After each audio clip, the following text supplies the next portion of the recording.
चांद की छाया एक समय की बात है, धरती से बहुत दूर।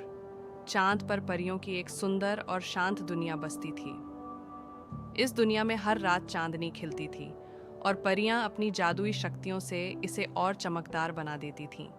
इस दुनिया की सबसे छोटी और प्यारी परी का नाम चांदनी था। चांदनी बहुत चंचल थी। वह हमेशा कुछ नया करने के सपने देखती थी, लेकिन बाकी परियां उससे कहती थीं, चांदनी, चांद की छाया से बाहर जाना मना है।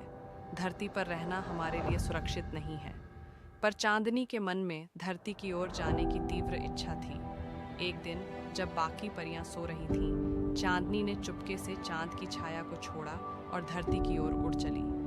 धरती पर पहुंचते ही उसने चारों ओर हरियाली, फूल और नदियों का सुंदर नज़ारा देखा। ये सब देखकर वह खुश हो गई। लेकिन जैसे ही सूरज निकला, चांदनी को एहसास हुआ कि उसकी जादुई शक्ति कम हो रही है। अब वह उड्डी डीएच भी नहीं पा रही थी। डर से वह एक पेड़ के नीचे बैठकर रोने लगी। तभी एक छोटी लड़की, जिसका नाम आर्या था, वहां से गुजरी। उसने चांदनी को रोते हुए देखा और उससे पूछा, तुम कौन हो और रो क्यों रही हो? चांदनी ने अपनी पूरी कहानी सुनाई। आर्या ने कहा, चिंता मत करो, मैं तुम्हारी मदद करूंगी। उसने चांदनी को अपने घर ले जाकर खाना खिलाया और आराम करने दिया।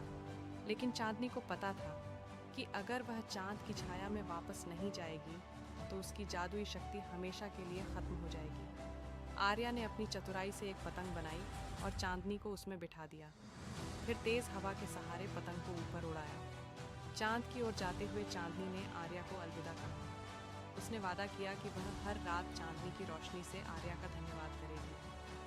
उस दिन से हर रात चांद की रोशनी आर्या के घर को खास तरीके से चमकाती है और आर्या आसमान की ओर देखकर मुस्कुराती है, क्योंकि वह जानती है कि उसकी दोस्त चांदनी उसे धन्यवाद